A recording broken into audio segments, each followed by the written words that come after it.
సినీ ప్రముఖులతో రేవంత్ రెడ్డి సమావేశం నిర్వహించారు. సుమారు 4 గంటల పాటు రేవంత్ రెడ్డి నిర్వహించిన ఈ సమావేశంలో సినీ రంగానికి చెందిన అందరూ ప్రముఖులు పాల్గొన్నారు.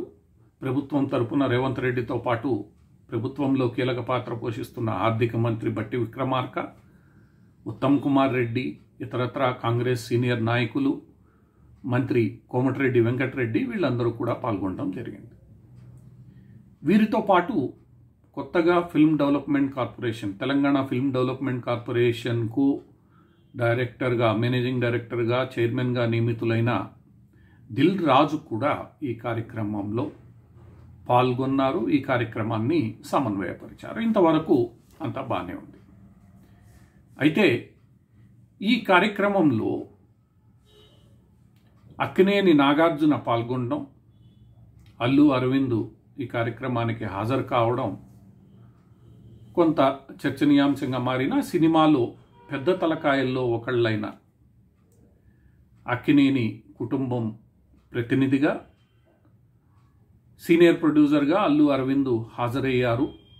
వారి వారి అభిప్రాయాలను విస్పష్టంగా ప్రభుత్వానికి తెలియజేశారనేది ప్రభుత్వం విడుదల చేసిన సమాచారం. ఇదంతా కూడా ఒక సాధారణ ప్రక్రియలో భాగంగా ప్రభుత్వము పరిశ్రమకు మధ్య జరిగిన ఒక సమావేశంగా భావిస్తే ప్రభుత్వం పరిశ్రమ యొక్క సమస్యలు వినడానికి, వాటిని పరిష్కరించడానికి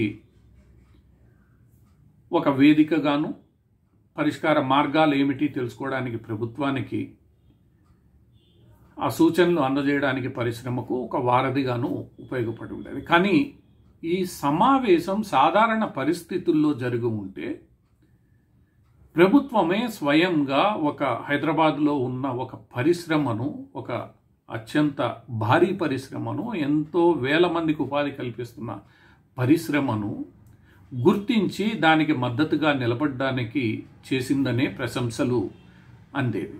అయితే ఒకవైపు అల్లు అర్జున్ ఉదంతం తీవ్రమైన రాజకీయ నాటకీయ పరిస్థితులకు దారితీసిన వేళ ముఖ్యమంత్రులు, కాంగ్రెస్ పార్టీ మద్దతుదారులు మొత్తం వ్యవహారంలో అందరి లోపాలను సమీక్షించకుండా కేవలం మొత్తం అల్లు అర్జున్దే బాధ్యత అంటూ ఆయన మీద ఆరోపణలు గుప్పించడం, ఆ ఆరోపణలు గుప్పిస్తున్న సమయంలో ఈ సమావేశం జరగడమే ఈరోజు ఒక పెద్ద తప్పుడు సందేశాన్ని అందరికీ ఇచ్చినట్లయింది.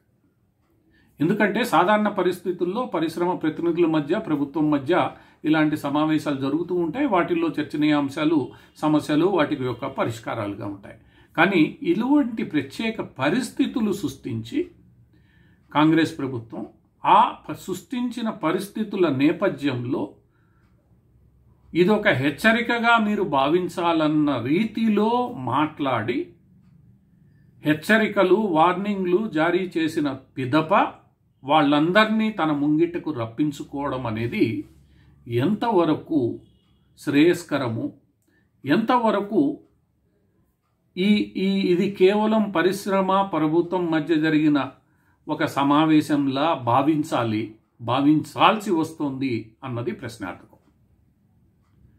పరిశ్రమను తన వద్దకు రప్పించుకోవడానికి ఎన్నో మార్గాలు ఉంటాయి ప్రభుత్వానికి. కానీ అనుకోకుండా జరిగిన ఒక దురదృష్టకర సంఘటనలో నిర్వాహకులది ఎంత తప్పైతే ఉందో, పోలీసులది అంటే ప్రభుత్వానిది అంతే పాత్ర ఆ తప్పులో ఉన్న సందర్భంలో ఈరోజు ప్రభుత్వం తన తప్పులను, తన పోలీసు విభాగం చేసిన తప్పులను, నిర్లక్ష్యాన్ని పక్కన పెట్టి మొత్తం పరిశ్రమని ఒక గాటన కట్టే ప్రయత్నం చేయడం ఒక రకంగా మంచి పరిణామంగా భావించాల్సిన అవసరం లేదు. ఇదే నేపథ్యంలో కొంతమంది ఈ తెలుగు చిత్ర పరిశ్రమ ఇక్కడ అవసరమా, మీరందరూ ఆంధ్రప్రదేశ్కు తరలి వెళ్ళిపోండన్న హెచ్చరికలు జారీ చేయడం, ఆ హెచ్చరికలు జారీ చేసిన వ్యక్తులకు కాంగ్రెస్ పార్టీలోని కొందరు మద్దతు ఇవ్వడం మరలా ప్రాంతీయవాదాన్ని రెచ్చగొట్టే ప్రయత్నం చేయడం,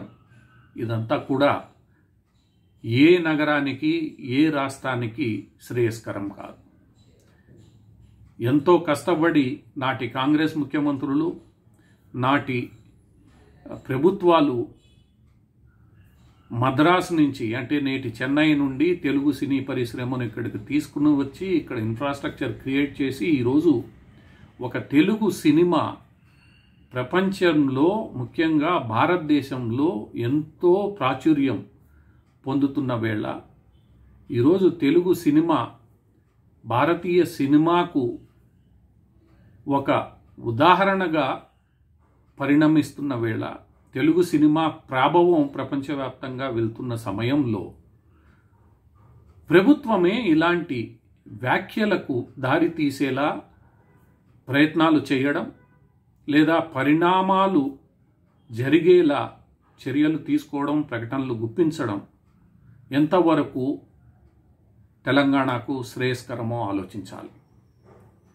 ఒక దురదృష్టకర సంఘటన జరిగింది. ఆ సంఘటనకు పరిష్కారం, ఆ సంఘటనకు బాధ్యులు ఎవరు, దానికి సంబంధించి విచారణ జరుగుతుంది, దోషులు ఎవరో శిక్షింపబడతారు. కానీ ఆ సంఘటనను అలుసుగా తీసుకుని ఇష్టానుసారం రాజకీయ ప్రయోజనాలను నెరవేర్చుకునేలా ప్రయత్నించబడ్డం, ప్రాంతీయవాదాన్ని రెచ్చగొట్టబడ్డం, అదే సందర్భంలో మొత్తం పరిశ్రమ మీద విమర్శలు చేసే ప్రయత్నం చేయడం, ఈ పరిశ్రమ మీద విమర్శలు చేస్తున్న తరుణంలో మళ్ళా తెలంగాణ ఆంధ్రావాదాన్ని తీసుకొని రావడం, బెదిరించడం, ఇవన్నీ కూడా ఏ ప్రభుత్వానికి మంచిది కాదు. ముఖ్యంగా కాంగ్రెస్ ప్రభుత్వానికి ఏమాత్రం శ్రేయస్కరం కాదు.